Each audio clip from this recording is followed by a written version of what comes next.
को डेली जो बायस है इसका वो तो बताने की ज़रूरत ही नहीं है, क्योंकि आपको पता है कि हम एक डे की फेयर वैल्यू गैप में H1 का स्टॉप रेट जो है वो देख रहे हैं। डे की फेयर वैल्यू गैप है, H1 का स्टॉप रेट है, और यहाँ टोटल सो बेस जो एंट्री मैंने आपको बताई थी M5 से, आपको पता है वो यहाँ एशिया के हाई तक जो है उसका टारगेट था।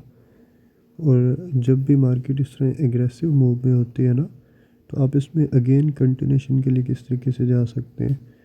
तो कंटिन्यूशन में अगर आप देखें तो ये सबसे पहले तो मार्केट ने ये स्विंग हाई जो है, ये जो स्विंग हाई था ये फेयर वैल्यू गैप के साथ ओवरलैप किया है। कंटिन्यूशन के लिए सबसे बेस्ट जो बेसिक रूल होता है ना आपका, कि आपके ड्रॉज फॉर एग्जांपल पड़े हुए हैं, ड्रॉज हमारे पास यहाँ ये बाई साइड पड़ी हुई है, ठीक है, हमने ये बाई साइड ले ली जो कि ये पड़ी हुई है, ये बाई साइड है, ठीक है जी। तो उसको मीट करने के लिए हमारे पास ये कंटिन्यूशन का सिग्नेचर जो है वो हुआ है कि मार्केट ने स्विंग हाई के साथ फेयर वैल्यू गैप ओवरलैप किया, और जो थर्ड कैंडल है वो सेकंड कैंडल के हाई के ऊपर अब क्लोज होगी, ये भी कंटिन्यूशन का सिग्नेचर होता है, ठीक है। ये दो कंटिन्यूशन के सिग्नेचर थे, प्लस फेयर वैल्यू गैप आपके पास थर्ड स्टार था, ठीक है। ये आपके पास थर्ड कंफर्मेशन थी, और फोर्थ कंफर्मेशन अगर आप यहाँ पे देखते हैं तो आपके पास यहाँ टर्टल सोप हुआ है इस एरिया पर।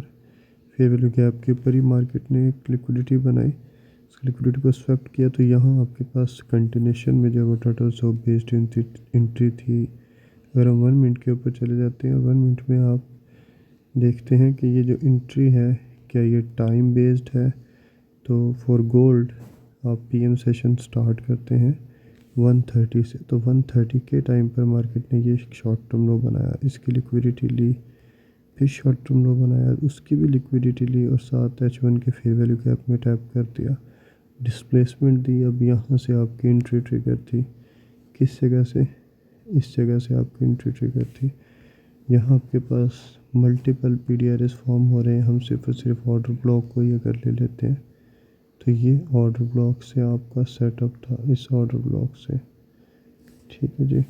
और क्योंकि बहुत ज़्यादा डिस्प्लेसमेंट नहीं है आपके सामने, है ना, बहुत ज़्यादा डिस्प्लेसमेंट नहीं है, तो अब इसी ऑर्डर ब्लॉक का 50% का एरिया भी ले सकते हैं, जो कि body to body mean threshold है, ठीक है। अब 50% में आपके पास VPR भी अलाइन हो रहा है, बल्कि आइलैंड गैप आ रहा है, ये VPR ऊपर है, बस उसको छोड़ दे आइलैंड गैप को, कोई रॉकेट साइंस कोई जो वो जादू की छड़ी नहीं है। पर 50% के ऊपर आप यहाँ पे अगर आप VPR पे एंट्री रखते हैं, ये इस एरिया पे, ये इसका मीन थ्रेशोल्ड जो है, इस पे आपकी एंट्री होती है यहाँ से, ठीक है जी। SL आपका लो के नीचे जाता है, और क्लियर 3RR का आपको 3.8RR का, 8RR का, या 3RR का आपको इजीली सेटअप मिलता है ये।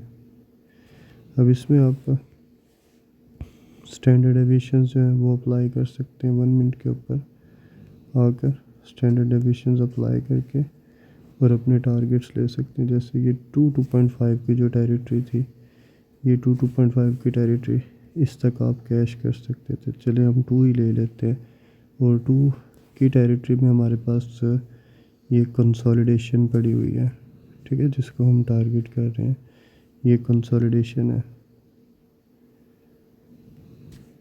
सही है जी, जिसको हमने टारगेट किया है।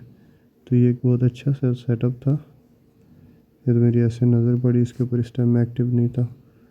ये ऐसे सेटअप होते हैं जो कि अगर आप मार्केट में एक्टिव बैठे हैं तो आप इजीली इसको कैश करते हैं, बिल्कुल स्ट्रेस फ्री होके। बहुत छोटा सा SL है, देखें 27 पिप्स का SL है सिर्फ, और 1000 पिप्स का आपको TP मिल रहा है 4RR।